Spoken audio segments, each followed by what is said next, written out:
Should you continue to practice intermittent fasting when you're sick? Well, I'm not a doctor and I don't play one on the internet, but I have been doing intermittent fasting for the past 7 years. And over the course of time, I've experimented both with fasting while sick and just eating normally while sick. And in today's video, I'm going to share with you what I've learned. I've found that it's really helpful on the weight loss journey to have a philosophy that you can then use to help you make decisions when things like this come up, when, maybe you can't do your plan like you normally would have. What's the overarching purpose for what you're doing? And for me, weight loss wasn't about like looking good in a bikini. It was about learning how to take really good care of myself. So when I go through something like a sickness, the thing that I want to focus on is taking really good care of myself. And so I, kind of had trouble with this in the beginning. I kind of thought, I don't really know, what is the right thing? Is it better to continue on with the weight loss journey and be really consistent? Because that's helping me to lose weight and get, healthier.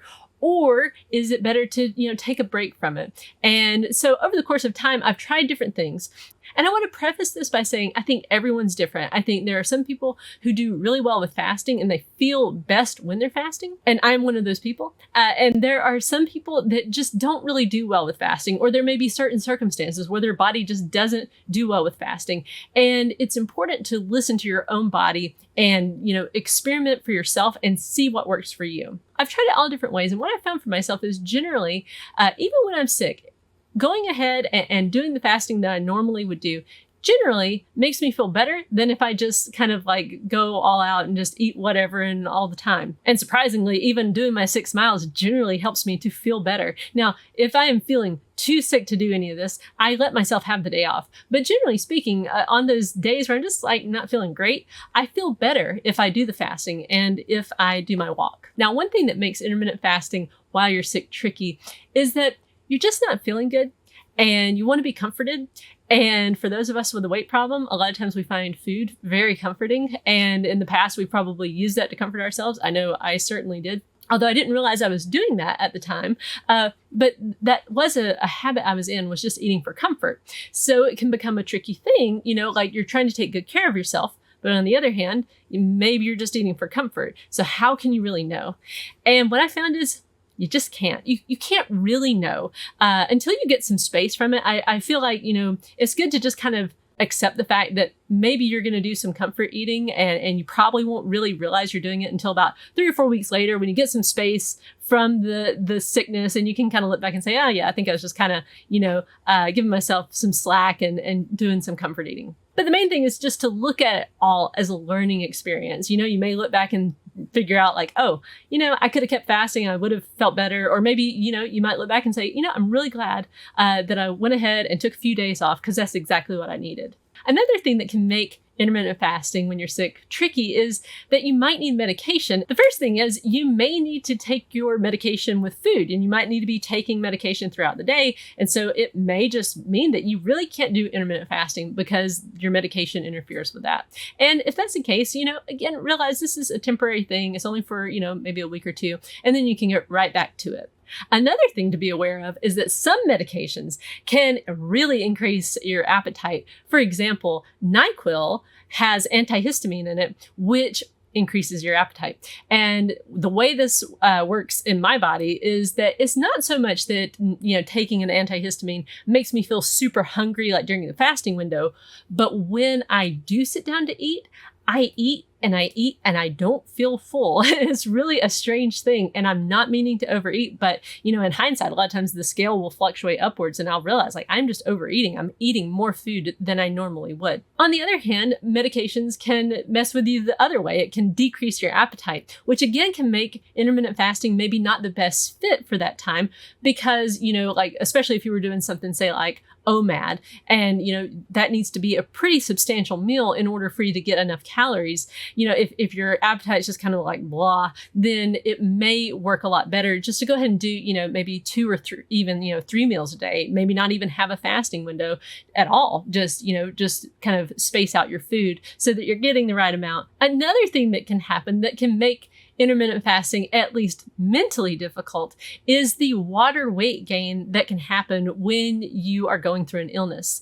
Your body, when you have inflammation, because, your body is fighting off these germs, your water weight will increase. And that can be really frustrating because it might be that, you're doing the intermittent fasting, just right, but then you're not feeling good and your weight's going up. And it can be a time where you feel really tempted to just throw in the towel completely because weight loss is hard enough anyway. So when something like this comes along, like a sickness, it can be something that can really throw you off track. But what helped me was just to learn that that's a thing, like that your water weight can increase just because you're sick, and it has nothing to do with overeating or anything, and the water weight will go away.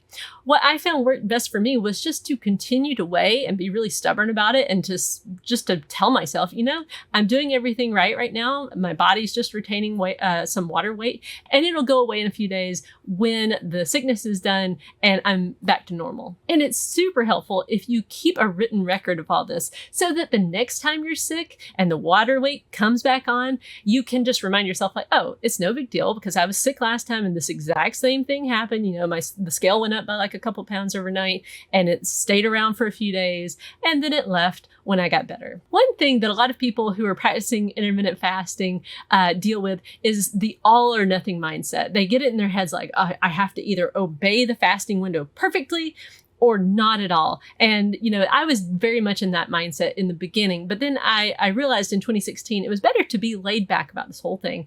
So, you may find that you can just make some small temporary compromises with your plan so that you continue to do some form of intermittent fasting, but you're modifying it to fit in with the sickness. So for example, let's say, you're in your fasting window, but you have a sore throat and you think to yourself, I would love some hot tea with honey and lemon right now. That would really soothe my throat. In my opinion, the best thing to do is to go have that cup of tea and to really enjoy it and to let it soothe your throat. And yes, that technically means you're having something like that during your fasting window, but it's okay. In the big scheme of things, this is not going to cause you to gain a bunch of weight or anything, or even necessarily prevent you from losing weight. It all goes back to that principle of just taking good care of yourself. And for me, this is kind of a difficult thing, but what has helped me is to ask myself, if my daughter was sick and she wanted some tea, am I going to tell her, no, you need to fast right now? Or would I say, here, let me make you a cup of tea. And then whatever I would do for her, I do for myself. Overall, when you're sick, it's important to just listen to your body and give it what it needs, and to realize that you're not going to be perfect, and to keep in mind above all else, this is a temporary thing. It's going to go away. Even something, that lasts a few weeks in the big scheme of things is not that much time when you consider that the weight loss journey, is really for the rest of your life. Thank you for watching this video. I hope you found it helpful. And if you'd like more information about intermittent fasting, you can check out my book, The Laid Back Guide to Intermittent Fasting. You can get it on Amazon as an ebook, paperback, or as an audiobook read by me on Audible. Thanks for watching, and I'll see you in the next one.